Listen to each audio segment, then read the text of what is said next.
Of the Public Audit and Post-Legislative Scrutiny Committee in 2020. Before we begin, can I remind members, witnesses and staff present that social distancing measures are in place in committee rooms and across the Holyrood campus. In addition, a face covering must be worn when moving around, exiting and entering the committee room, although they can be removed once you are seated at the table in the committee room.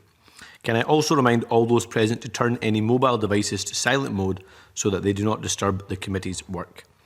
We have received apologies from Willie Coffey MSP this morning, and so can I welcome Gordon MacDonald MSP, who is attending in his place. And the first agenda item is a declaration of interests, and as it is his first meeting on the committee, can I ask Gordon MacDonald to declare any relevant interests? Thank you, Convener, and I have no relevant interest to declare. Thank you very much, Gordon MacDonald, and welcome to this morning's meeting. Agenda item 2 is a decision on taking business in private. Do any members object to taking items 4 and 5 in private? If Colin Beattie, Alec Neil or Neil Bibby objects, who are all joining us remotely, please raise your hand. I confirm that is agreed. Agenda item 3 is the key audit themes work, managing ICT projects. This session forms part of the committee's scrutiny of key audit themes. And can I welcome our witnesses this morning who are participating remotely?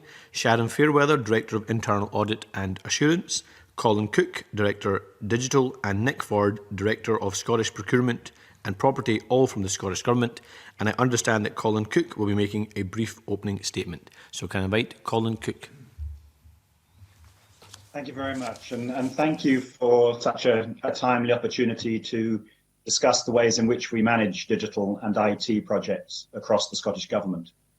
Over the last 6 months, we've supported over 15,000 users to work remotely. We've launched a major new initiative to tackle digital exclusion and worked with across the public sector to scale old services and spin up new ones, proving once and for all, I think, the value of innovation, industry standard project management techniques and the use of modern cloud platforms that this committee has spoken about on many occasions. The period has also been marked by an extraordinary level of cooperation between the private and public sectors, with offers of direct assistance coming from companies across the country and individual volunteers coming forward to work as part of the Scottish Tech Army. So it's against this background that the Scottish Government and Scottish local government have come together to launch the consultation that will update our national digital strategy. And part of that strategy will be about the matters we're going to discuss today, how we enable digital government, introduce common platforms, and achieve best value through our work with the private sector. And I hope that throughout today we can test our thinking, identify opportunities for improvement, and help shape what we hope will be a big, bold and transformative approach to building a digital Scotland. There are 3 of us here to provide evidence today. I'm Colin Cook, Digital Director of the Scottish Government, a role that gives me responsibility for digital connectivity, our shared IT service, capability and talent management, data, and the support we provide to the digital transformation agenda. I'm also, therefore, the Senior Responsible Officer for some, although not all, of the major projects that we have recently submitted our update report to the committee on. Joining me today are Sharon Fairweather, Director of Internal Audit and Assistance, whose team are responsible for the implementation of the Scottish Government's Technology Assurance Framework. Sharon's directorate was expanded back in 2018 to bring that office, bring that responsibility together with internal audit, the portfolio programme and project assurance team, which oversees gateway reviews, and the Scottish Government's data protection officer. And finally, we're joined by Nick Ford, the recently appointed Director of Scottish Procurement and Property. Nick's role is to lead and deliver public procurement at national level, with a focus on delivering savings, benefits and efficiencies through procurement and contracting. Nick joined us relatively recently from UK Government's Department for International Development, and so hopefully he'll be able to bring this and his previous private sector procurement experience to bear in the discussion today. Thank you. Thank you very much, Mr Cook. Before I go to Colin Beattie to kick off some of the questioning around the key audit theme work, I just wanted to pick up on the impact of COVID-19 on IT projects, and to get just an indication from you, Mr Cook, and the team about the impact COVID-19 has had on major IT projects in terms of the number that have been delayed, what the key issues have been, and indeed any that have been sped up as a result of the COVID-19 work, and the impact that's had as well. So a broad indication about the impact of COVID-19 I think would be helpful for the committee.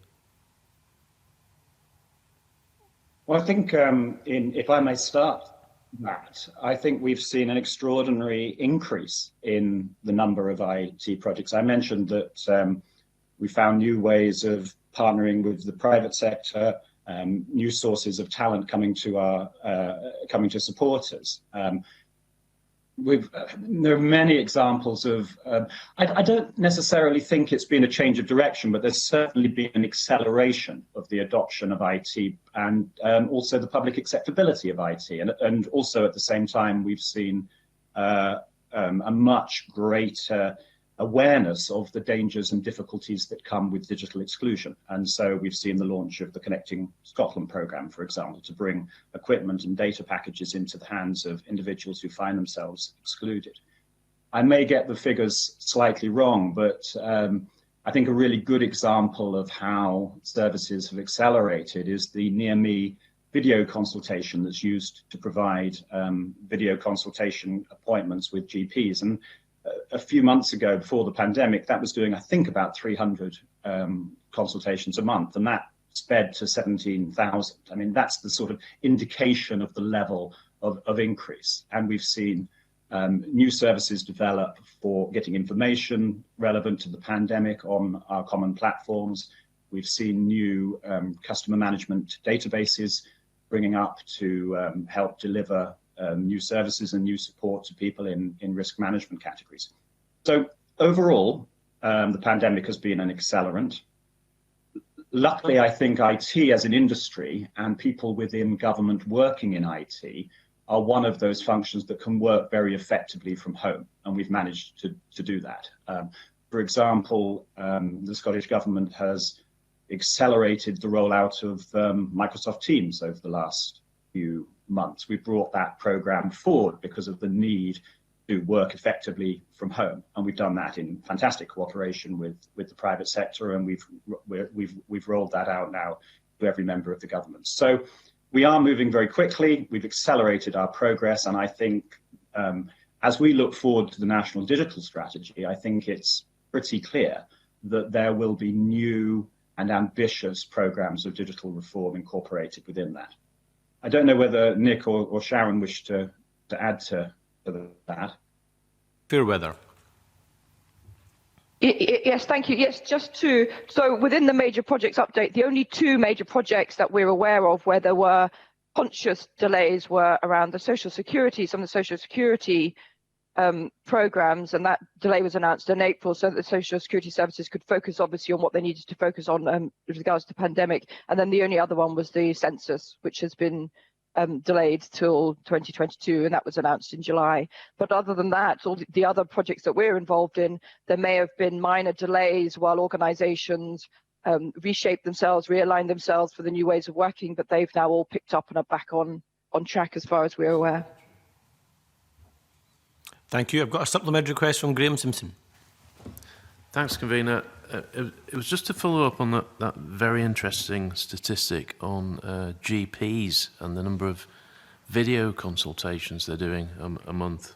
It sounds a lot, but my question is, how many GPs are actually able to offer this? I mean, is it sort of 50%, 60%, or is it all of them? I don't imagine it's all of them, but perhaps you can let us know. I'll take Colin Cook. I'm afraid I don't know the answer to that. I'd have to check the statistic and come back to the committee on that. I'm really sorry. Thank you, Mr. Cook. You can maybe come back to Mr. Simpson on that, or I'm sure Mr. Simpson could submit a PQ to the relevant health minister to ask the same question. Can I go back to the delays question for a moment? So it only seems that there were two major projects that were delayed. Is there any assessment of what the financial impact of that will be in terms of the cost of any such delays?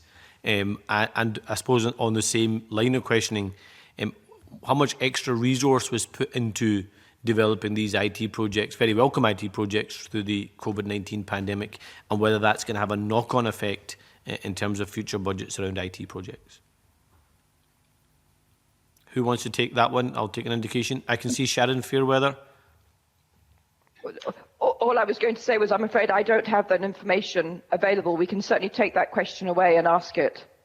I don't know whether Nick and Colin have any information Sorry, available. Sharon Fairweather, you're not sure. The first part of the question you don't have the answer to, or the second part, or both? Both.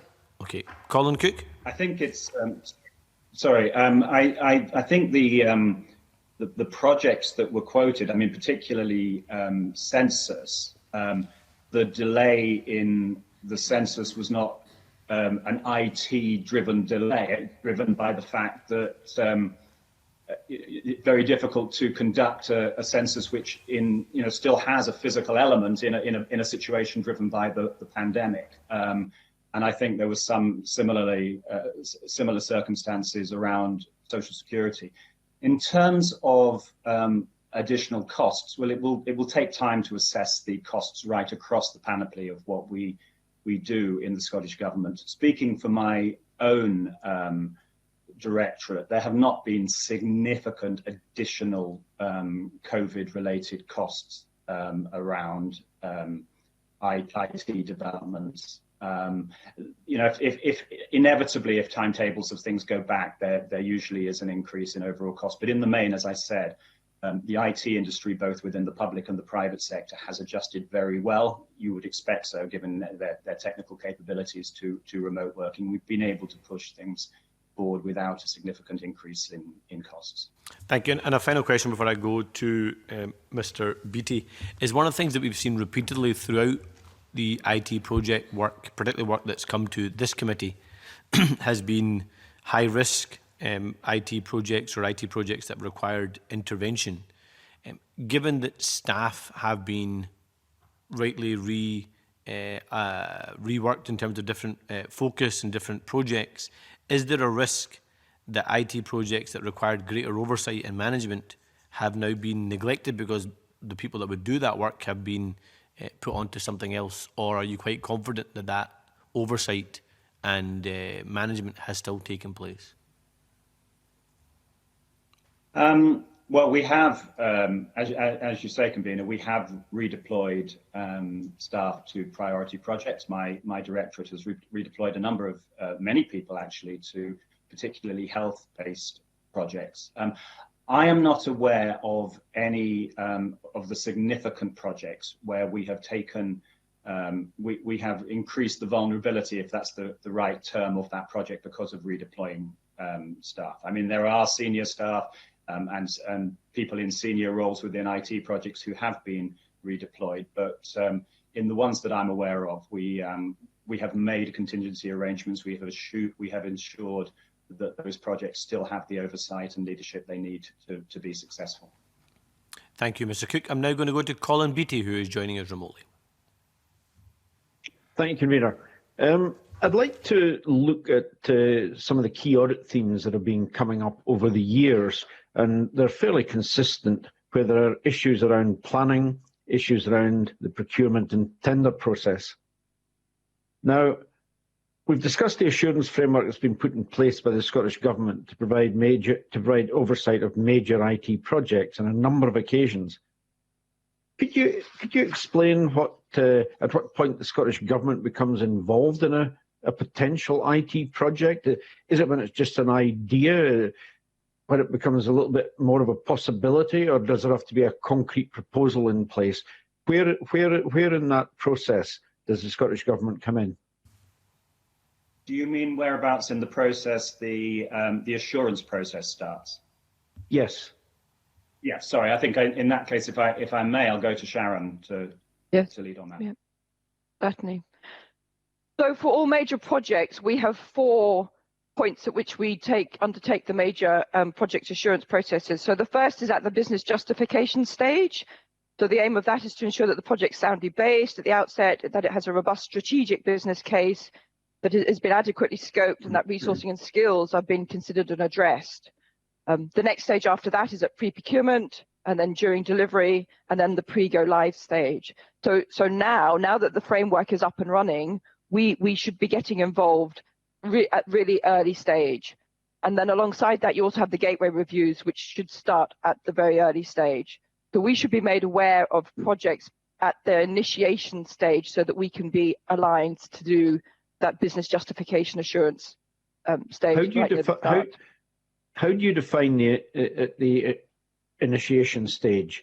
From what you're saying, you intervene when it's rather more concrete, when there's some sort of business plan in place and so on. That seems to, if I'm not interpreting it wrongly, that seems to be when your first intervention comes. That's when the first assurance step comes, but there's a lot of work and information available to projects right from the start, through the assignment of a senior responsible officer and through all the guidance that is available to the SRO in order to do those preparatory steps. And it's once those preparatory steps have been undertaken that we will then undertake the first assurance step before they're allowed to go forward to develop towards procurement. So we are required to be informed as soon as a major project really becomes live, within business plans, within risk registers, etc. We are then required to be told about those major projects so that they hit our major projects update list. I mean, obviously these assurances are... Sorry, carry on. I was just wondered if I could add to that from the perspective of someone who is responsible for projects that are assured.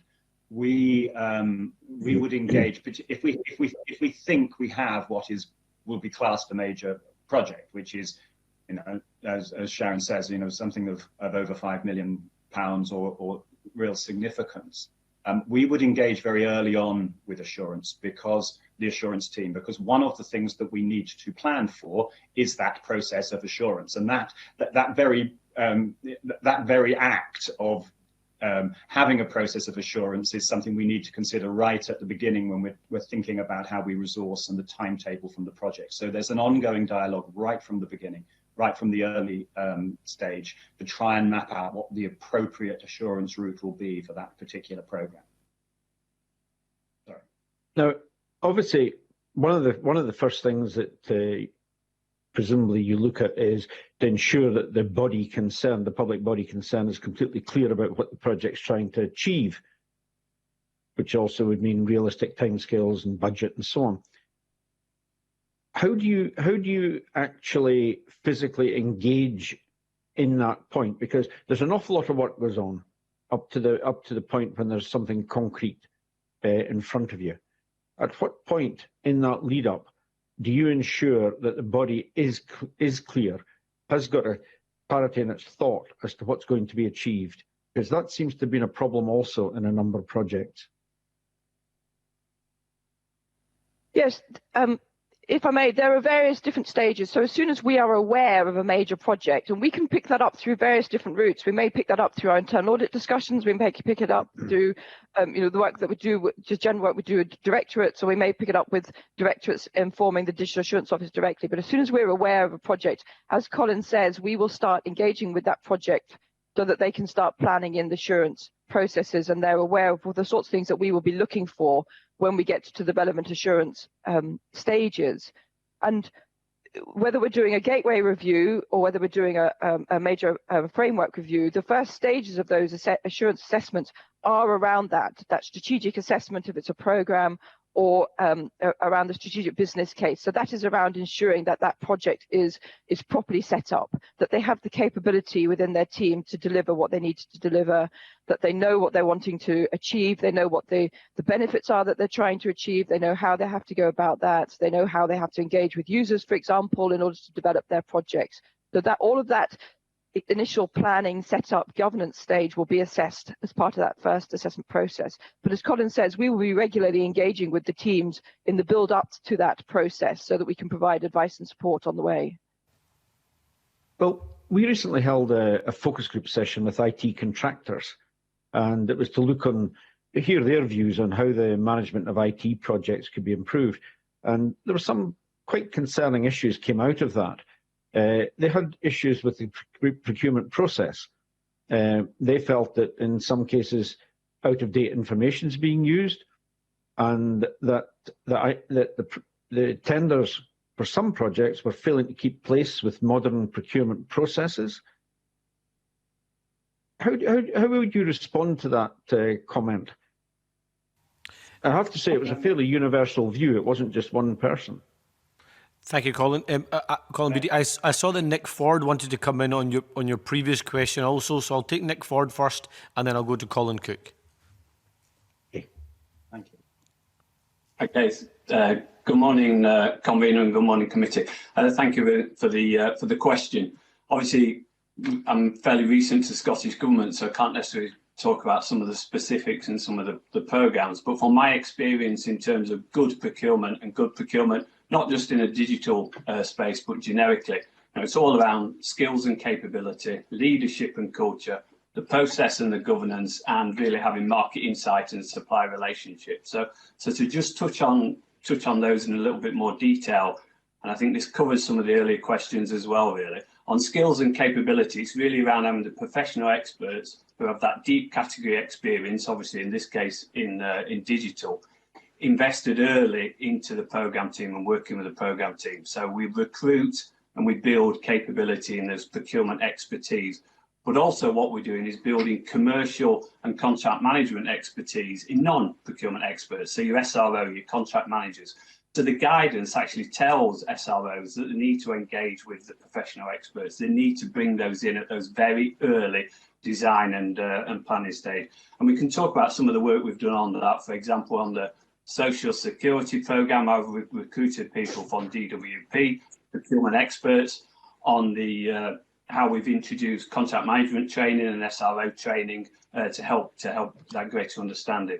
On leadership and culture, I think it's really important that the SROs do recognise that. They bring together the professional experts, they bring together them really in the early phases of the design, that they're open to building a sort of a lesson learning culture, what welcomes kind of lesson learning, welcomes difference of opinion, is open to challenge, so we avoid the optimum bias. I know that's come out in a number of the reports, and you want the team not to kind of be, I guess, rose-tinted spectacles. So ensuring that you've got the professional experts, you're listening to those voices, and you're open to challenge.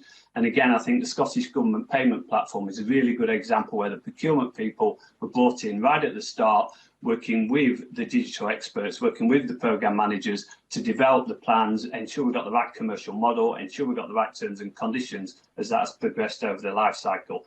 And on sort of learning, the ICT National Portfolio Forum that we have in place, where we've got senior leaders, senior procurement experts who are looking at ICT programmes, come together periodically to look at lesson learning and sharing it. I know Audit Scotland has presented at that forum.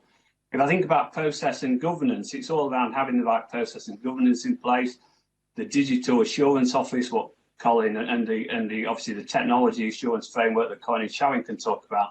But from a procurement perspective, we have the procurement journey, which is a really robust, internationally recognised platform, online platform, what walks buyers through the procurement phase and provides guidance and best practice, obviously, throughout that.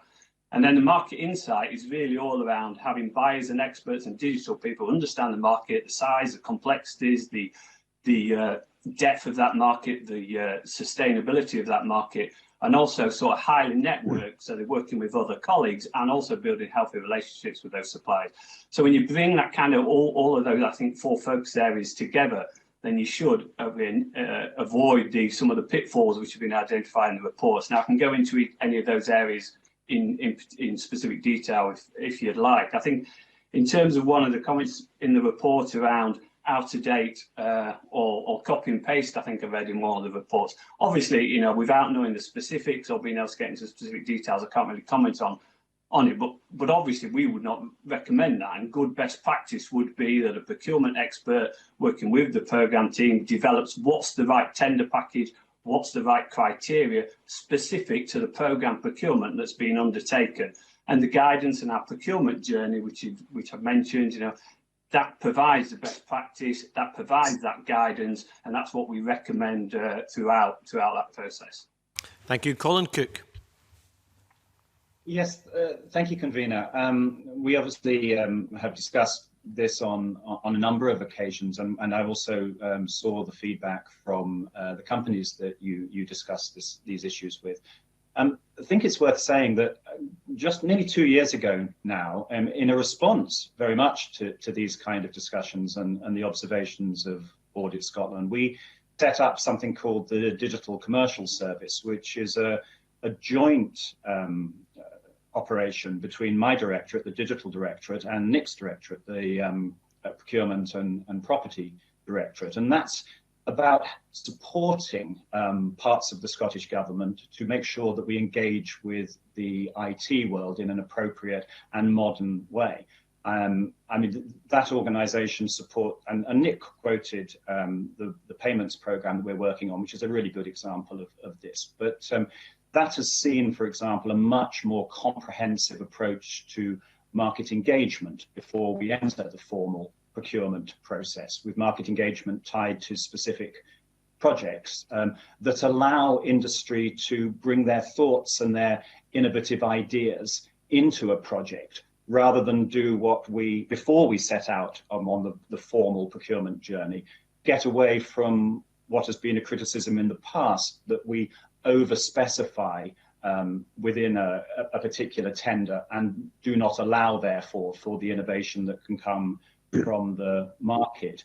And we also engage very widely with networks and pools of tech companies, make sure that we promote our opportunities to get involved with public sector procurement widely through blog posts and social media, and not just relying upon the standard PIN notices. So I think it's unfair that we are not moving with the times. I think we have done an awful lot of very innovative things. And you asked right at the beginning, Convener, about things that we did differently in COVID. And I think you saw some really innovative procurements coming through during this time as well. A contract that we placed with a local company called Snapdragon, for example, to provide rapid, detailed due diligence on non-health PPE supply chains, that ended up with results being 4 times faster in terms of awarding those contracts, and identifying only really genuine offers of supply, and work with some significant private sector suppliers like Vodafone and Capito to support, to give support to organisations working in the third sector to target to cope with the violence against women and girls, for example. So I think we've been able to show progressive procurement in the IT world, and I think we've seen the benefit of that in the last 6 months or so. Thank you, Mr. Cook. Just what? Back to Mr. Beattie. Just one last question, Convener. How often or how regularly do you actually review your IT procurement processes to make sure they are up to date and do reflect current IT practices? Because it didn't seem from the feedback we were getting that that had happened. And one of the participants actually quoted that information that had been cut and pasted into a procurement tender had been from 5 years ago. So that doesn't seem to indicate a very frequent update. I'll go to Nick Ford. Nick may be able to. I'll go to Nick. Nick Ford's indicated he wants to come in there, Mr. Cook, so I'll go to Nick Ford. Okay, thank you, and thank you, Colin. And I'd agree with the view that obviously we should be continuously reviewing and developing and improving our procurement processes to ensure that it's topical and relevant, and putting policy in practice, particularly when you look at the breadth of the Scottish public sector. You know, the buying community is extremely diverse. So when we can set and update policy at the centre, it does take a little bit of time to sort of get to all the far reaches of people who might be undertaking ICT procurement. But just building on some of the more best practice that I believe we have established in ICT procurement in Scottish Government, you know, we've very much adopted agile methodology. That we've mentioned the Scottish Government payment platform, but we've applied agile methodology into that programme. I think it's progressing well. It's moved from the initiation phase through alpha and now is at the beta phase. And to support that agile methodology, what we've also done is through the a digital academy that's been established, we've been training a significant amount of individuals. I think 70 public organisations have had nearly 2,000 people have gone through agile methodology training through the digital academy. Also, from a procurement perspective, we put in place a dynamic purchasing system, which is a real step change from more traditional frameworks and really aimed at digital procurement and agile type methodology, so you can move really quick. You know, a traditional framework would have maybe had 10 kind of monolithic single sort of service solution providers on there, locked in for maybe 3 to 4 years. Well, the dynamic purchasing system is much more fluid. We've got over on the digital one specifically, we've got over 400 suppliers. 70% of those suppliers are SMEs. We can award a very quick contract in 10 days from receipt of publishing a requirement. That means we can really respond quickly to an agile methodology approach. And obviously through the work we do with CivTech, that I'm assuming this committee is very much across, how we invite entrepreneurs, startups, etc., to really pose technology solutions to challenges that we might have. And we've got one running at the moment on how can we better sort of manage forestry and sort of harvest forestry going forward. And we're hoping that will move to the accelerator stage in the new year. So there is some really innovative procurement and new processes that we are established and put in place. When I talk about the procurement journey, I mean, that is it's internationally recognised, the Scottish procurement journey that we have established. That's an online tool set, provides guidance, walks a public sector buyer through every stage of the procurement process and provides practice guidance. And obviously, we periodically update it with new legislation, with new policies, but also with feedback and new best practice. So that is the tool set that is regularly updated to keep buyers, wherever they may be across the Scottish public sector, up to date with the latest thinking and therefore applying it. So as I said before, you know, so I read some of that feedback in the comments, but that would absolutely not be that we would expect from procurement experts. And then to support on top of that, we've implemented ICT procurement training, specific training to buyers in ICT good practice, and we've built up a community of ICT buyers across the public sector. I think there's around 300 already established, taking part in sort of lesson learning and sharing. So there'll always be cases when you're looking at the size and breadth of where the public buyers might be procuring ICT, but I think overall we're absolutely going in the right direction of ensuring that our procurement processes and our methodologies are best practice. Thank you, Nick Ford. Before I go to Colin Cook, we've had a very comprehensive answer there to that question from Nick Ford. So unless there's anything that's urgent or relevant, Mr. Cook, you want to add to that, please? Otherwise, I'm going to carry on with the questions because there are lots of questions to get through. So I want to make sure we get every member in. Okay, Mr. just to add very quickly to that, Nick Ford talked about things like CivTech, and that's where we take 6 companies through and we support them to come up with potential solutions to a problem. That model, which we pioneered within Scotland and within my directorate, is now replicated in countries across the world. And we've got a very vibrant network of international governments who work with us on these kind of approaches. So I do think that there's some real innovation in Scotland, and we can be very proud of what we've done in terms of IT procurement. Thank you. Before I hand over to Graham Simpson, I want to go back a little bit, to the start of Colin Beattie's questions, and Sharon Fairweather in response was talking quite rightly about the government process around when projects are highlighted, but 2 questions, I think, or 2 gaps kind of jump out. One is, how do you find out that there's a problem in the project? Often is it reliant on the people flagging themselves that there's a problem with a project? What better system can be put in place around knowing a project is in trouble, and so there's an opportunity for an early intervention? And then the second to that is, this refers to major projects, but what about the ones that aren't major projects but still are a significant amount of money? How is that flagged up so there is better oversight of those projects that wouldn't be termed as major projects but still have a big cost to the public purse? Who wants to come in on that one? Sharon Fairweather?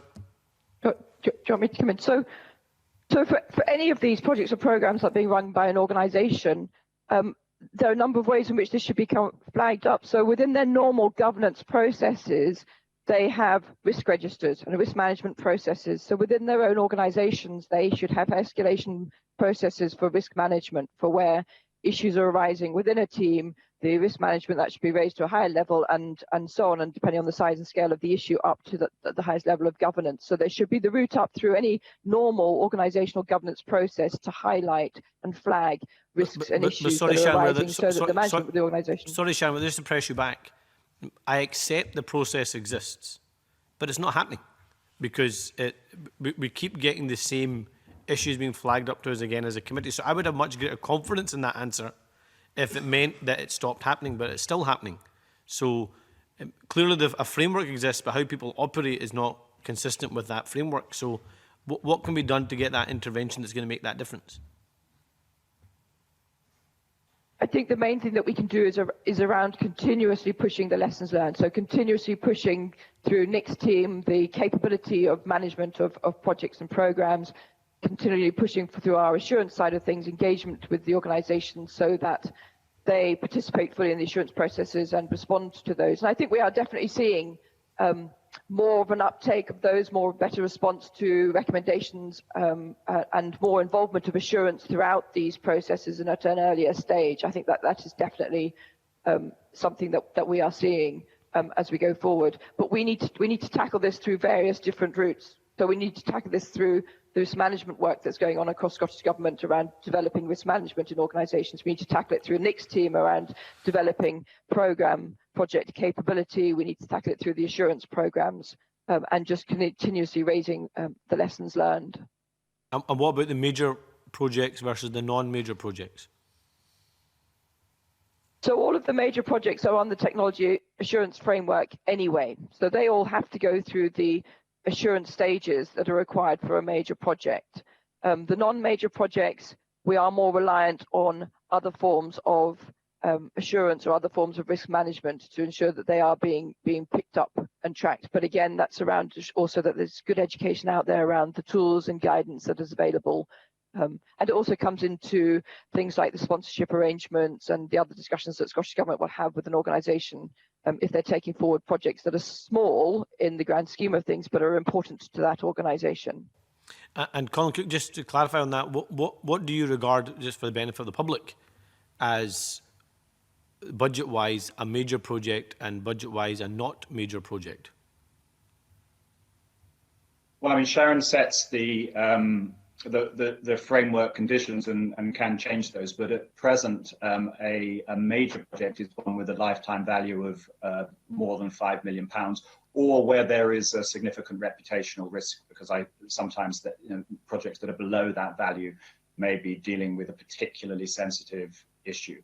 So those are the standards that we operate to, that Sharon's team sets. And do you think that £5 million figure is a sensible one, given, I think if you were saying to a member of the public that a project that was 4.9 million, or indeed 1 million, or indeed £500,000, wasn't regarded as a major project, so had lower thresholds of oversight, I'm sure the public would think that wasn't very acceptable. Well, Sharon can comment on the why we set the framework at that stage, but I think it's also worth pointing out that projects beneath £5 million, any digital service development, for example, is subject to what we call our digital service standard, and there are assessments that take place against the degree to which we're meeting that service standard. So there are assurance processes for programmes under £5 million.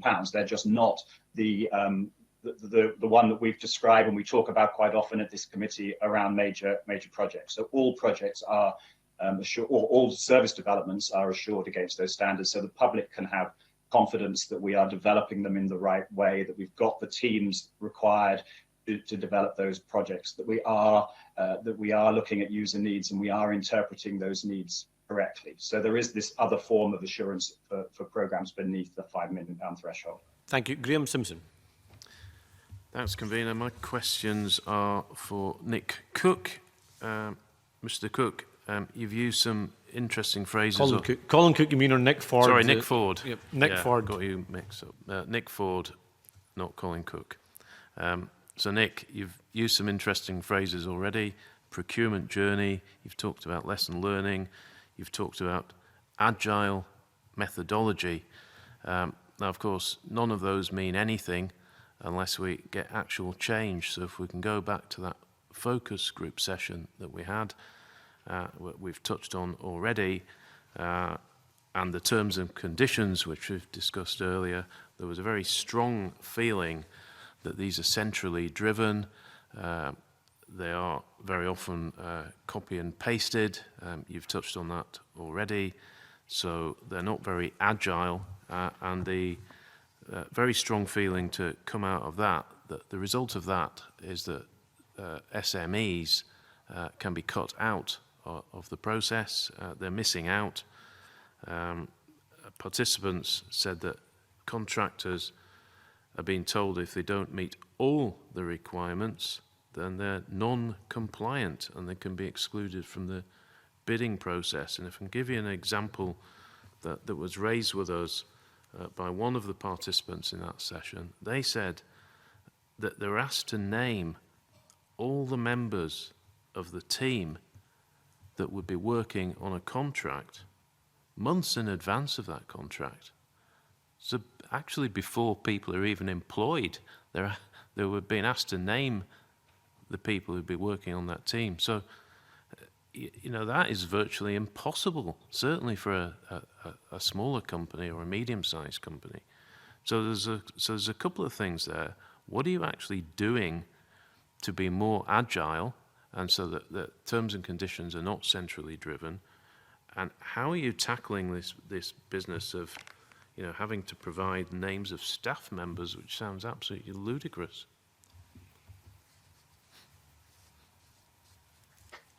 Nick Ford. Thank you for the question. When I was discussing earlier the work we do in the procurement journey, that's more around the process, the procurement process. I think your direction of questioning now is more specific on the terms and conditions. So I'll talk about the terms and conditions.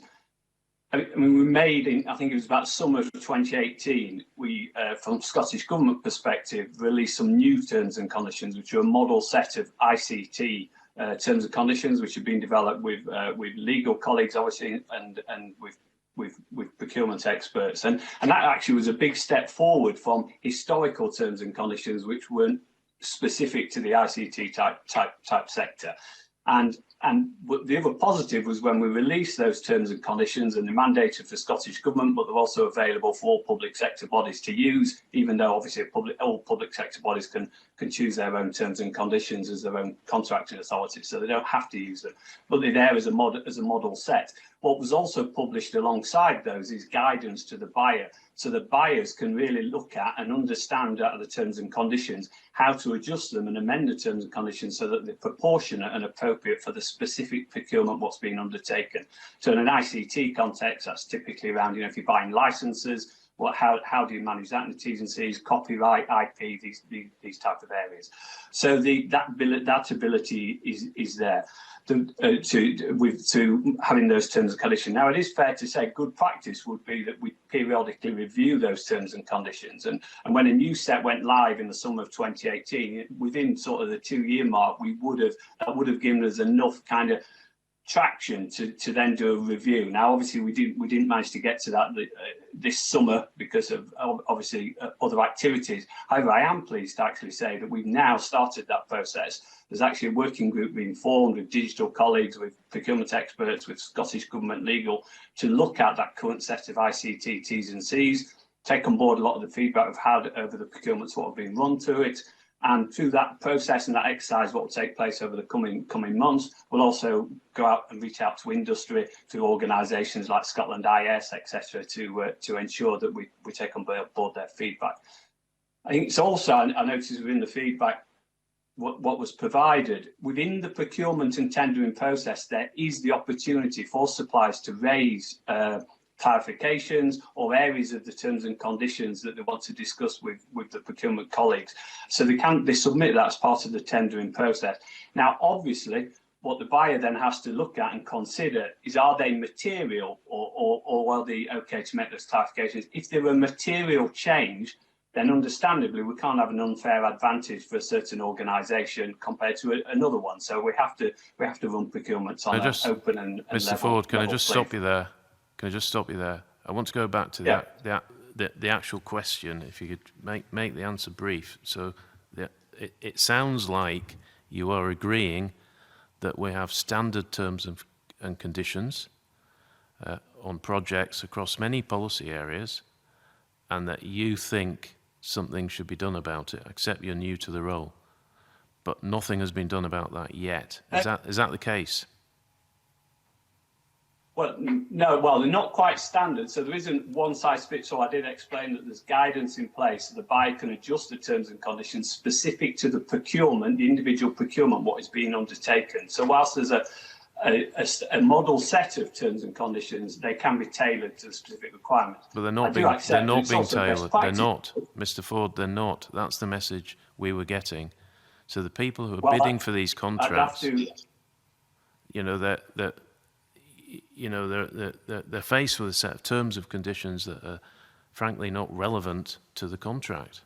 So surely each contract should have its own individual terms and conditions. Now, except there might be some that are standard, but every contract should be different, surely. Would you not agree with that? Well, you have. Well, not different in the sense of, you have all the boilerplate terms and conditions. And I think, obviously, these are public sector contracts, so it's important that contracts are robust. And actually, that's recognised in one of the audit reports, the Police Scotland I6 programme, where the audit report actually noted, whilst it was a failed programme, having good practice procurement, having a robust contract enabled sort of settlement on termination. So having a good set of terms and conditions is really important for public sector procurement. I did absolutely say that they should be periodically reviewed and ensure that they maintain topicality, and we are embarking on that for the ICT model set terms and conditions currently, and we'll always do that periodically over time. But then good practice for the buyer is to adjust the terms and conditions in line with the guidance to make them specific for the procurement. And that is what we recommend and is what we'd expect. I think coming to the point you raised on CVs, and again, I don't know the specifics of the individual case or naming staff personnel. I mean, again, it should be specific to, is it relevant for the procurement and the programme? But there will be programmes where actually the capability, the experience, the skills of key personnel, what are needed to deliver that programme is really important and would be a comparator and therefore should be tested through the procurement process. Who is being proposed and is that suitable and will deliver the best outcomes for the programmes? Now, obviously, it'll be on a case by case, depending on what's required. It's certainly not on all ICT programme. And also, I wouldn't normally expect that we'd be asking that for all the staff. It'd only be what should be termed key personnel, where you may want to see copies of CVs, or you may want to see what the experience they're proposing for, say, the lead team or those. So again, some of that would be appropriate at certain times, but depending on what the specifics of the procurement is, and it should be tailored in line with that. You've revealed something that we didn't know, that you're asking for people's CVs. I mean, that sounds incredibly intrusive. Can you tell me what you mean by periodically review? Is that once every 2 months, 6 months, once a year? No, I mean, terms and conditions, when you think about the numbers of procurements, what will go through, how long a procurement takes, I would expect to be periodic reviewing. I did mention about a 2 year cycle. Now the current model set went into place summer of 2018, so we would have been doing that this summer, but obviously we didn't quite get to it this summer. I think the committee probably recognised why that may have been. But we have now started that process, so that will be taking place. But normally I'd be looking at around the 2 year mark, because you need sufficient procurements to have run through as well, and potentially legislative and policy changes aren't happening, that frequently. So that type of timescale. I'll leave it there, convener. Thank you. I see Colin Cook wanted to come back in again. If Noise he's changed his mind, can we go to Bill Bowman for a supplementary? Thank you, convener. Can I just ask Nick Ford again, because I recall the focus group, and certainly it didn't come across that there was flexibility to change any of the terms and conditions if the public body and the contractor, even if they both said they wanted it changed, they couldn't get changed.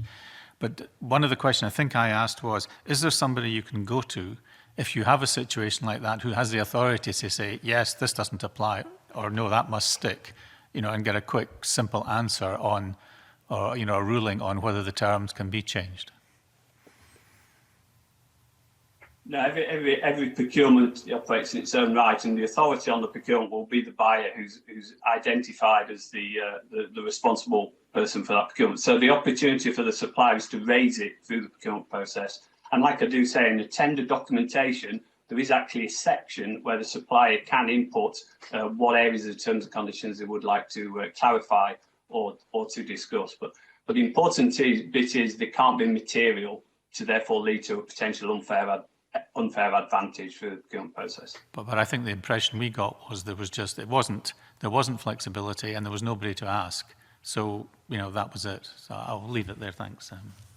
Can I just pick up on that point, Nick? Colin Cook mentioned that you just recently joined the director. Nick, do you mind saying how long it's been? I joined in July.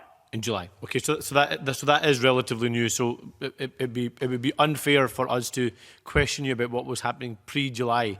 And I think it's safe to say that many of the issues that we are discussing and many of the frustrations that were expressed by those that took part in our focus group work were expressing concerns, probably many of them that happened before July as well. So I think it's important to make that distinction. So I welcome what you're saying. But I just wonder whether you recognise, or whether Colin Cook or Sharon Fairweather recognise the concerns that were raised by the report that we put together following that focus group work, and whether the points that Graham Simpson was making and Bill Bowman was making around the details of that work, how often it's updated, and not the terms and conditions. I don't think the terms and conditions were what they were making an issue about. I think it was more about the actual build spec that was being put in, and that not being updated to meet with the times. Do you recognise those concerns, and will work be taken to address those? I think that's more the point that Mr Simpson and Bill Bowman were getting at. And I suppose you being new in post, or relatively new in post, Mr Ford, is that you indicating that you intend to do that? Well, I would certainly, good practice is to, as I've said, I think, review the documentation, review the processes. So I would expect my director to be doing that. Okay. Colin Cook, do you recognise the issues that are raised by the focus group and what Mr Simpson was getting at? Yeah. Just to confirm, we are aware that those issues have occurred. That's one of the reasons we established the Digital Commercial Service with Nick Ford's directorate or his predecessor's directorate. I know of examples where terms and conditions have changed around things like liability clauses and the like, in order to get particular comfort of particular suppliers. So those processes do happen, and we are continuing to innovate, and we will continue to innovate, and we will work with the market in order to make sure that our terms and conditions are appropriate for getting the best people on board. Actually, the whole issue of CVs, which I think Nick dealt with, but I mean, I think that has come up because of new ways of working and new agile ways of working, which have favoured co-location. And when you favour co-location and you're looking for skills transfer, the need to have the right quality of staff became a big issue. And that's why getting greater details of who a particular supplier was proposing to put into our teams became such an issue, and why it appears within the terms and conditions of some contracts. Thank you. Gordon MacDonald. Thanks very much, Convener. There's a long history of IT failures across the UK and UK governments. I'm investigating last night. The furthest back I could find was 2003 Connecting for Health NHS project, which went from 2.3 billion to 12.4 billion and was supposed to take 3 years and ended up being 10 years. Now, there seems to be common themes when reading the Audit General's report about what happens in Scotland. There seems to be common themes: lack of planning, poor communication, lack of IT skills, large cost overruns, long delays in implementation. So, you know, if these IT problems have existed for the best part of 30 years, how are you going about ensuring that lessons are being learned if we constantly see them being repeated, the same mistakes over and over again. And more recently, in the 2003 example, I had a look at the latest Infrastructure and Projects Authority annual report for 2018-19, and again, it's south of the border, but it said that there was now 17% of projects in the government's major portfolio have seen their delivery confidence assessment worsen in the last year, and a large number of projects have gone into the red, the traffic light system they use. So getting back to the 5 common themes, how do we go about ensuring that these aren't constantly repeated, whether it's in Scotland, England or wherever? They don't seem to be getting lessons learned. Who wants to take that one for us? Colin Cook? I mean, we are very conscious of those criticisms. As you say, they go back many years, and we've had a lot of internal work looking at the lessons that we can learn. We've had some fantastic and really helpful reports, both into specific projects and more generally from Audit Scotland. The answer to this is as complicated as the causes of the problems. And part of the issue has been procurement, and we've discussed many of the changes that we've made to our procurement processes with things like market engagement, so that we have a better understanding of the project before we go into the formal procurement phase. Part of it is a robust process of assurance, audit and assurance, which Sharon has described, and I think has made a real difference in Scotland. Part of it is about the training and development of IT staff and procurement staff and commercial staff to make sure that we have the right skills in place. And parts of it is just, a cultural thing about sharing lessons, working across the public sector, exchanging information with our colleagues. And again, we have the processes in place to do that. No organisation is going to be completely immune to having difficulties with particular projects. That would be the same in the private sector as well as the public sector. But we have set out to try and address this, to try and mitigate the risks, both in the way in which we say develop our staff, run our programs, and learn and exchange information and lessons. And how confident are you that these lessons are being learned? Because the committee had a focus group with IT contractors, and it said that while lessons learned were documented, they were not always applied moving forward, and that it was like going round in circles. What would you say in relation to that comment? Well, it's difficult for me to comment on that, because I don't, obviously I'm not aware of the specific criticism that was made, or indeed who made it and which contracts they were referring to. What I do know is that we don't just document lessons, we learn them. I do know that we train our staff, build their digital and data and commercial capabilities so that we have the right people on board. I also know, and I said at the beginning, I'm the senior responsible officer for a number of programs that are subject to the assurance that Sharon's team provides. I know that those assurance teams look very hard at the composition of the teams that we have in place and the leadership of those projects, and are not shy in commenting on it if they think that improvements need to be made. And I also know that we exchange information and knowledge with our colleagues across the public sector. So I think lessons are being learned, changes have been made, approaches are getting better. And I think it's a process of continuous improvement, and it will continue to be so. And if there is a specific and that can be shared with us, I'd be more than happy to look at that and take it up with the SRO concerned. Okay. And my final question is, you touched upon earlier on about real innovation across procurement, etc. Could you maybe give us a few examples of that? Yes, if I can. I mean, I think we mentioned it already. I think perhaps the best example is our CIVTEC organisation, and that's specifically designed to get entrepreneurial talent and small business talent to address public sector challenges. And the way that works is that we start with an initial sift where we identify 6 potential organisations to deal with a particular challenge, and we interview them.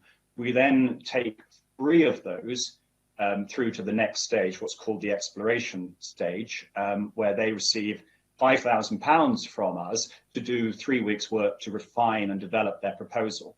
We then select one of those companies to go through to the accelerator stage, where we pay them, we offer them a £25,000 contract, and we work with them over 12 to 14 weeks to develop a minimal viable project or product. And then beyond that, we go into the pre-commercial stage if that MVP is successful and a contract is developed contract is placed for the development of the solution, and that's typically up to about £210,000. Now that is an extremely innovative process. It allows a much better control of risk. I think it's really interesting to see that we did some analysis of all the bids working through in that way, and 36% of the companies only 36% of the companies who actually get the final contract were the ones that were ranked highest in the initial paper stage. So it shows how by working in an innovative way, you get to develop a solution that's more appropriate for the problem ahead of us. And we are considering now, we're taking legal advice at the moment about how we extend this 3-to-1 procurement approach to bigger contracts and see whether we can make greater use of it. And I think it's another example of how we're innovating. We're also, within the digital commercial service, looking at opportunities for things like concession contracts, where there may be opportunities for where the public sector in Scotland has paid for the development of or co-produced a solution, to take that product commercially across the world to other countries with similar problems, and get some financial returns to the Scottish Government as part of that if a company goes out and sells it on our behalf. So those sorts of examples are always under consideration, and we're very proud of what we do in the procurement space. Okay, thanks very much. Thank you so much. Bill Bowman. Convener.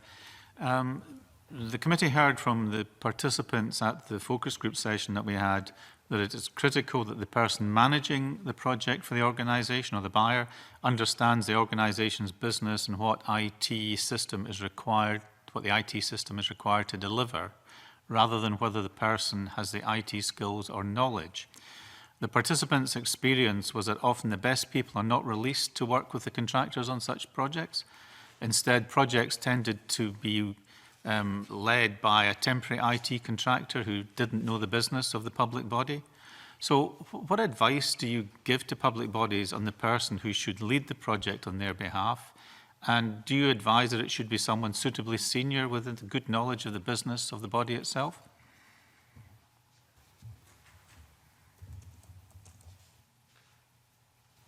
Colin Cook. Yes, we would advise that it should be that there's a senior level responsibility for significant projects, and we do give advice, and we assure against the makeup of the team and the skills that are brought to bear on those programs. Absolutely. I mean, one of the things that's critical to the operating model that I'm working to in government is that we are accountable for the delivery of the programs that we deliver, and therefore we need a strong and, where possible, and I think as preference, internal project and program management capabilities. Yes, there are examples where we have used temporary staff or contract staff to run projects and programs where a particular expertise is required, which we don't have currently within the organisation. But as a norm, we would wish to run a major project with internal staff.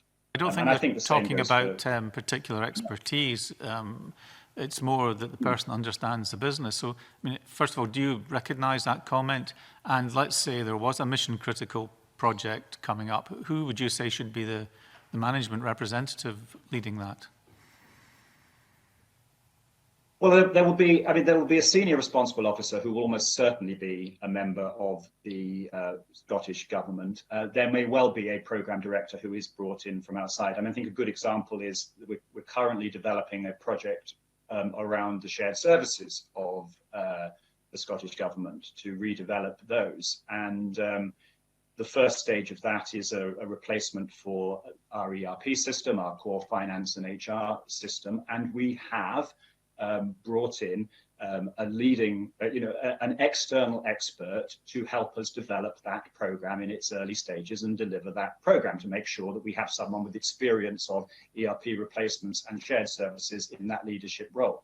But there is a very clear reporting relationship of that individual to the senior responsible officer for the program, in this case, the Director of Transformation, Ainsley McLaughlin, and the Director General of Organisational Development and Operations. So that combination is, I think, appropriate for that kind of significant project. I think what the focus group people were saying was that the public bodies they were dealing with, the person leading the project was not the chief officer. It was somebody from IT or somebody brought in from IT who wouldn't necessarily understand what they really wanted from the project as an output.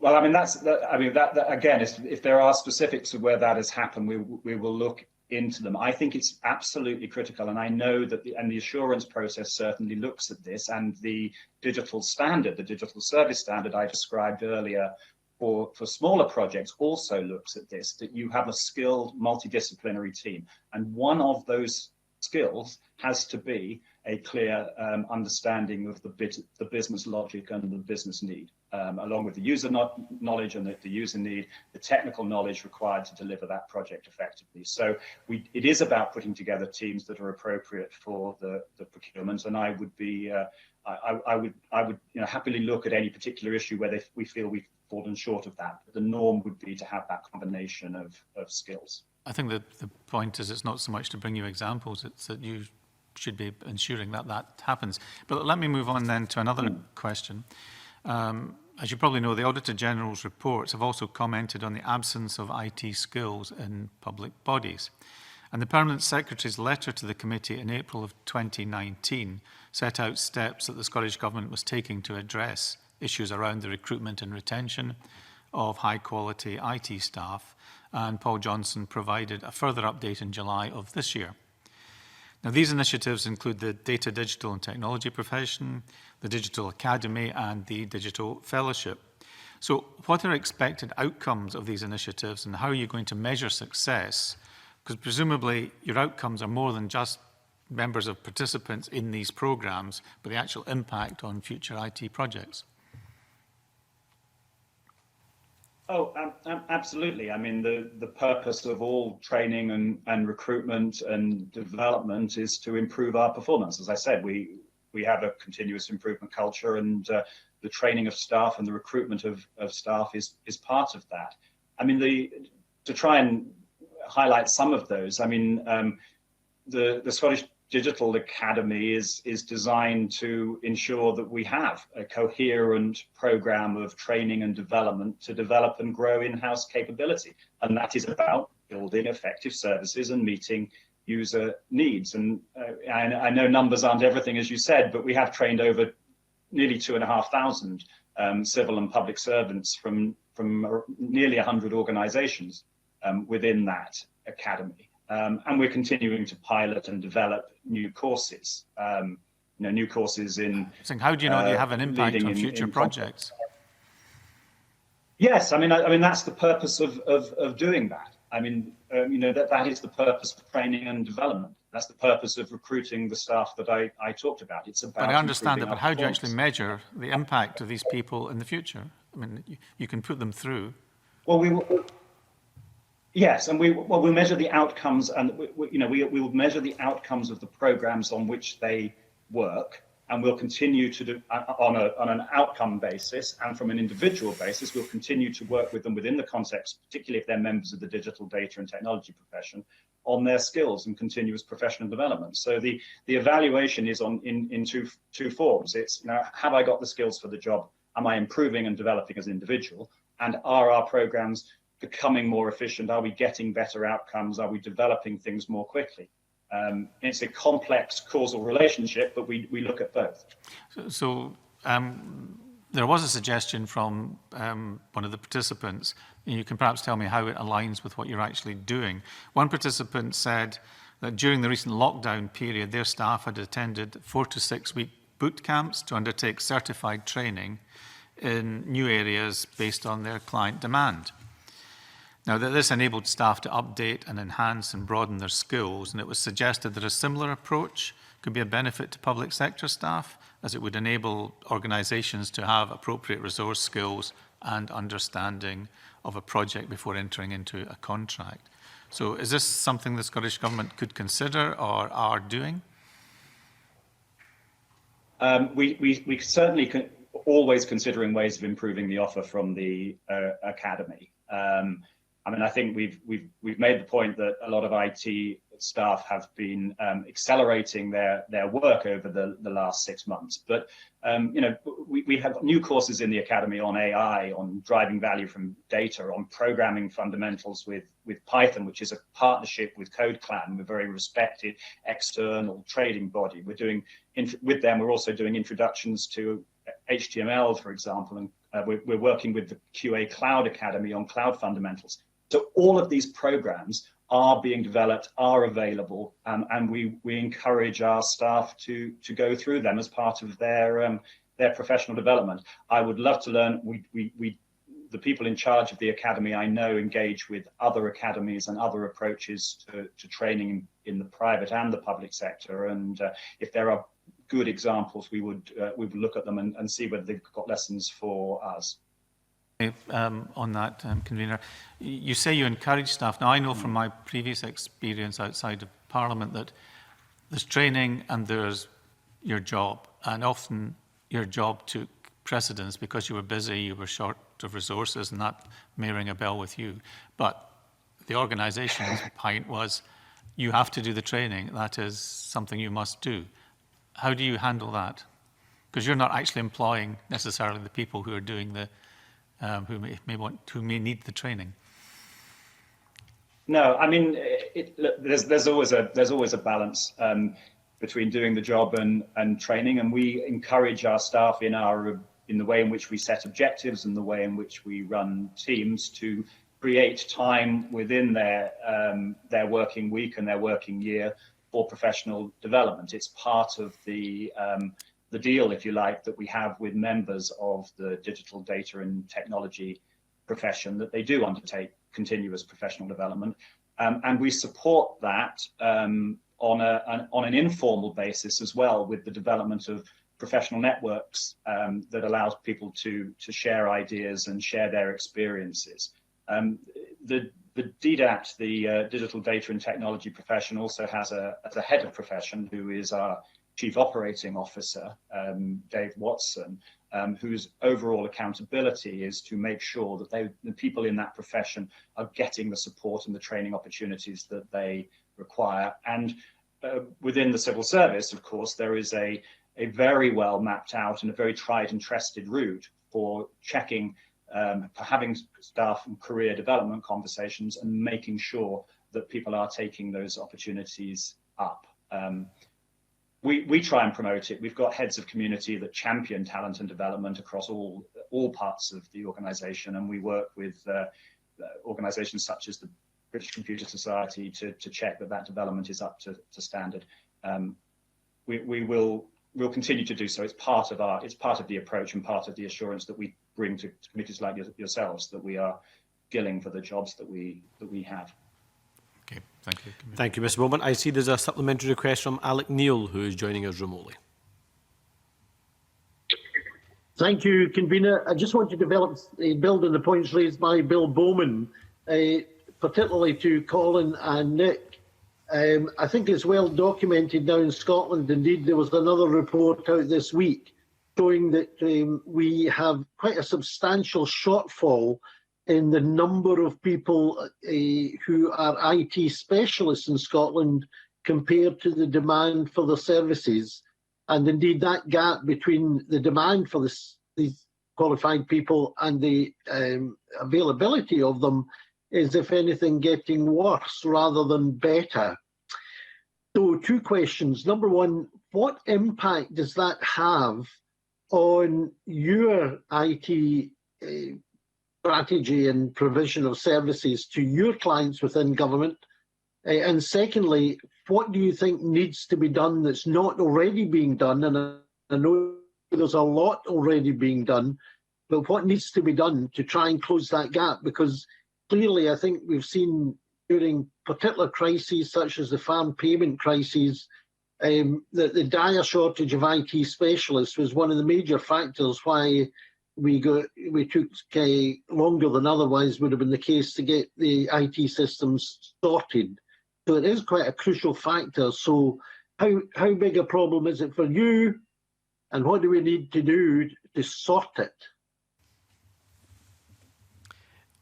Who can I take there? Who wants to come in there? Colin Cook? Sorry, I was struggling to flag that. Let me first agree with that analysis. There is a shortage of high quality digital and IT talent in all sectors of the economy in Scotland, and there have been some really significant developments over the years, things like the launch of Code Clan, which was an industry-led skills academy to address that. It is one of the issues that was identified by Mark Logan in his recent report about what more we can do in Scotland to create innovative, scalable businesses, and it will be one of the issues that we address within the new and upcoming digital strategy. The action that is required starts in schools. It starts with the way in which we teach mathematics, the role of computer science within our school curriculum, the availability of high quality university placements, the role of our further education colleges, who have a huge and significant role to play here and have done over the years. So it's a whole system effort. And I think you see some very innovative things like graduate digital apprenticeships and modern apprenticeships coming through. It is a problem for my team as much as it is for any other part of the economy. And as you say, we've done a number of things. They were quoted. We take Code Clan graduates in. We encourage student placements and professional internships. We've got a program of modern apprenticeships and graduate level apprenticeships, and we use fast stream placements from the civil service as well, with a digital element to their recruitment. So we are trying to address it constantly. And if you ally that recruitment of both permanent and temporary staff with the kind of training programs that we talked about earlier, I think you'll see we're taking a comprehensive approach to try and deal with this. But it is a constant.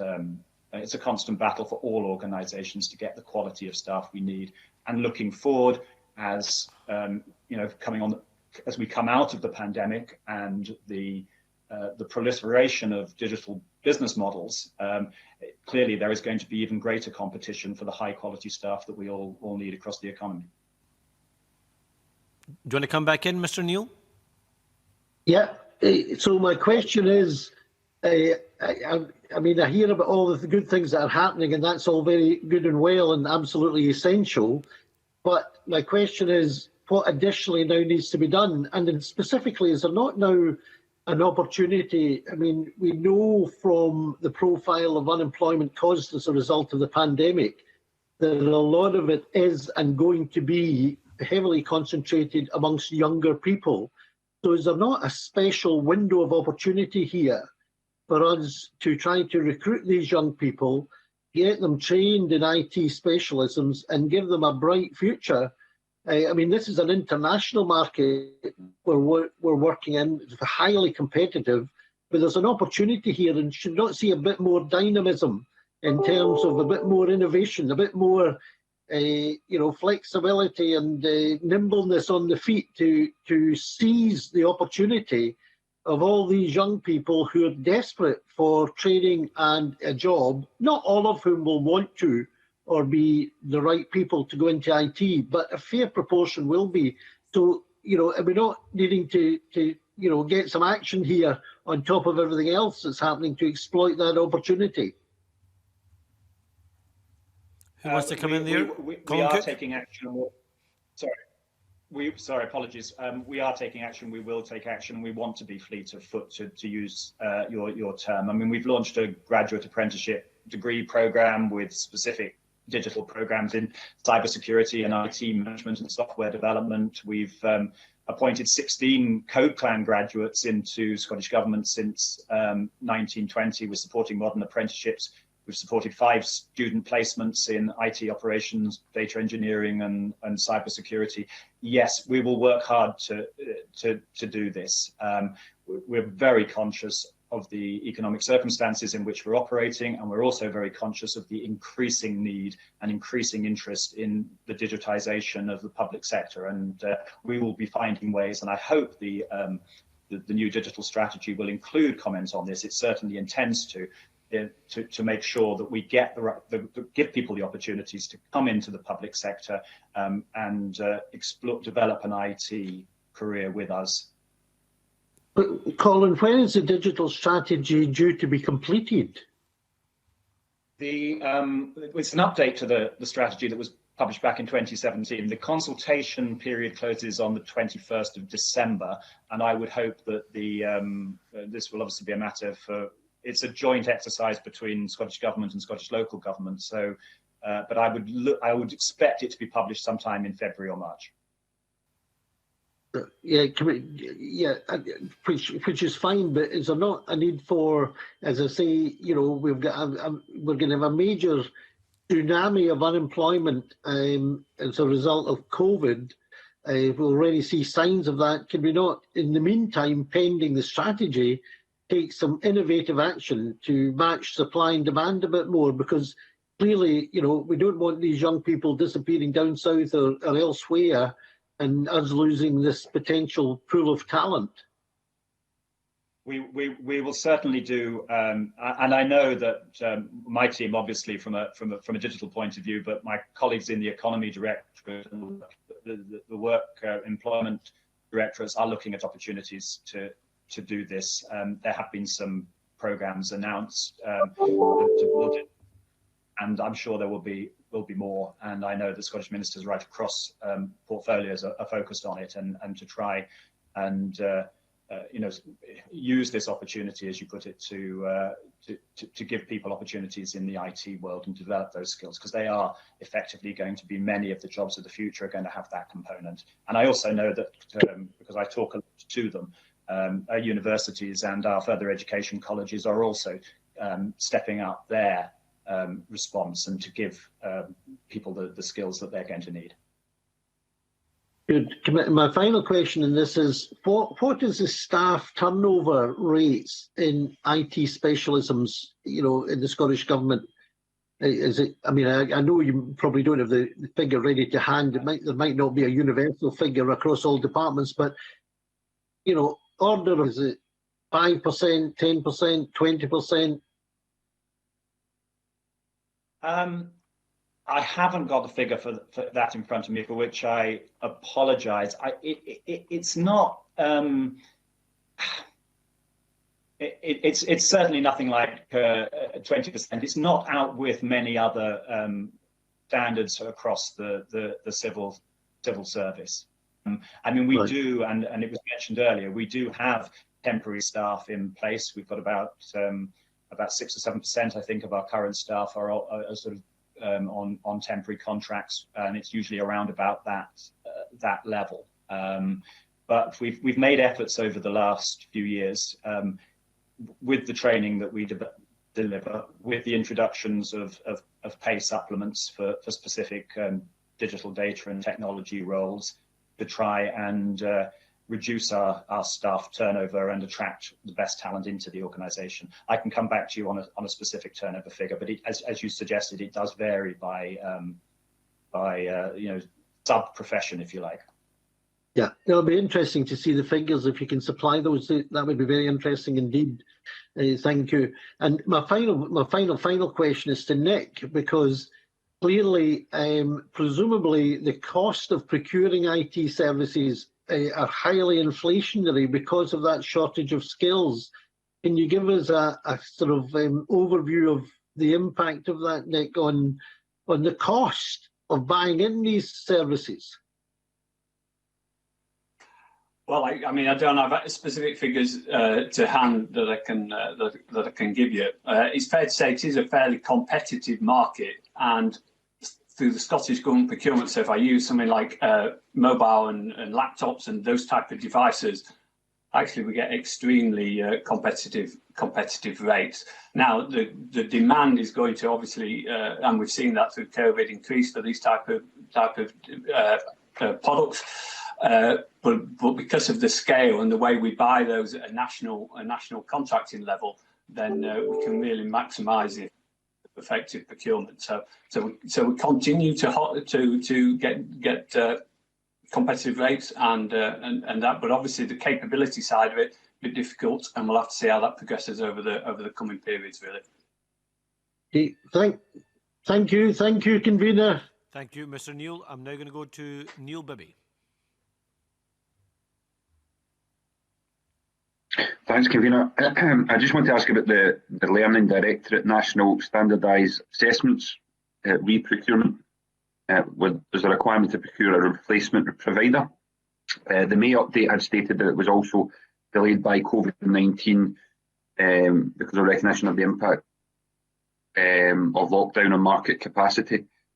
Could you explain the reasons for the replacement provider being required? What will the results be in relation to additional costs? And what is the latest on this project? And is the project back on track?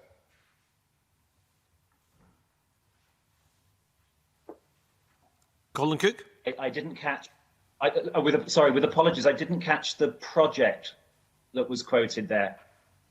The National Standardised Assessments re-procurement. I'm afraid I don't have knowledge of that project. It's not a specific. I can see Sharon Fairweather has indicated, so perhaps Sharon Fairweather has knowledge of that. Sharon Fairweather? What I can let you know is that following a recent of the action plan in place to an earlier follow-up of pre-procurement gate, we've recently given approval through the Digital Assurance Office for that to move into the procurement phase. So they are now moving into the procurement phase. And that would include the GALIC national standard assessments, as well as the normal ones, with the aim of being transitioning to a new provider. That would take about 12 months or so. But I don't know whether Nick has any information around the specifics around the procurement side of things or not. He may not have that information to hand. I don't, unfortunately, have the specifics, other than it's on the list of a future planned procurement. So it's certainly allocated within my directorate, and they're across moving that forward. But I'd have to come back on specific dates. Thank you. Back to Neil Bibby. Obviously, we welcome, further information if you can send it on, the questions I had there about the reasons behind it and additional costs. But I appreciate you can't answer that just now. But if you could provide that, does that be helpful? Do you have any further questions, Mr. Bibby? No, not on that issue. Thanks. Thanks, convener. Okay. Any other committee members have any? Graham Simpson. Yeah, thanks, convener. I just want to ask about the Police Scotland National Network project, if anyone has any knowledge of that. That was due to be completed in March, but the May update reported it was delayed due to COVID-19. The May report said that implementation is over 80% complete. The November update states that this now has a project end of November, so that's been and gone. So can you tell us if it's been completed? Who wants to come in there? No one's volunteering. Someone would volunteer for you, Mr. Cook. Oh, sorry, Sharon Fairweather wants to come in. So can I just check, this is the National Network project that you're asking about? Yeah, for Police Scotland. So we undertook a delivery gate in February 2020, which gave a green delivery confidence assessment. So our understanding is that the project is now under closure, so it's moving into the live stage. But I don't have any further information available at the moment. We can certainly get back to you on it. You can get back to us. That would be useful. Thank you. Just one final question from me, which is around the halting of projects or unwillingness on the part of some public bodies to halt IT projects when they clearly go wrong. We obviously heard from participants in the focus group session they felt there was a hesitancy on the part of public sector bodies to admit there were issues, possibly because of the oversight and the work that could follow from this. Is there a way to strengthen that technical assurance that the stop-go system provides from the outset, so that we can see problems much more earlier? Is that something that's been looked at, Mr. Cook? Oh, I can see Sharon Fairweather wants to come in. Yes, I was wondering whether it'd be helpful for me to give you a bit of stats, because I think that what you don't see is that the process is so that stop-go is a very is the last stage that we would go to within a project or program. But when I look at the stats for example, our major project reviews, when we look at the outcomes of those reviews, so over the 98 reviews that we've undertaken since this framework was put in place, of those, 28 proceeded immediately to the next stage without any other work undertaken. 37 of them proceeded to the next stage with conditions, and we follow up on those conditions, so we're comfortable that those conditions were then met. A number of them weren't allowed to proceed to the next stage of the programme until remedial action was taken, and then once they'd taken that remedial action, they then progressed. And some remained in their current stage to undertake further work, and some remained in the current stage requiring some conditions to be met. So within the whole processes... Sorry, Sharon Fairweather, there's a lot sorry to interrupt you there, Sharon, but you said you were going to give us stats, but sorry, some isn't a stat. Is there specific numbers? And because you started off with some numbers, and then the numbers changed to some. Okay, sorry. So we had 28 proceeded to next stage, 37 proceeded to next stage with conditions, and we always follow up to make sure that those conditions are met. We had 9 that didn't proceed until the next stage until they'd undertaken remedial action, and again we follow up on all of these. There were 2 where the projects were closed. There were 12 that were continued within the current stage because they had further work they needed to do. There were 4 that continued in the current stage with conditions that needed to be met, and then there were 6 where those categorisations didn't apply. That comes up. And they're all major projects. They're on the major projects, yes. Okay. So what about the non-major projects that come into trouble? So within the Digital First service assessments that we do, that Colin referred to earlier, which is undertaken on other projects, of the ones that we've assessed, there are 94 Digital First assessments that we've undertaken to date. Again, 31 of those proceeded to the next stage, 29 proceeded with conditions, 16 proceeded after remedial action was taken, 5 remained in the current stage to do further work, 6 remained in the current stage with conditions, and there were 7 where the assessments were such that the other categorizations didn't apply. So I guess what I'm trying to say here is that through these assurance processes, at each of these individual stages within these projects and programs, these organizations are taking actions as they go through their programs to ensure that they are putting in place the right things that they need at those points in time to ensure that the next stages of their project or program will be successful. Now, we can't guarantee success, but it demonstrates that these organizations are participating in these assessment processes and are responding to the recommendations that are coming through from these assessment processes. Thank you, Sharon Fairweather. Any final comments from either Nick Ford or Colin Cook? No. Oh, Nick Ford wants to come in. Thank you, Convener. Well, just to add on that, I think some of that relates to what I guess I started with at the outset around leadership and culture, and ensuring that through our training and development of SROs, we don't end up leading to kind of optimism bias and rose-tinted spectacles, and we raise red flags once problems are experienced on projects, escalate, bring in the experts to discuss and review that, including very much working with the suppliers to understand them.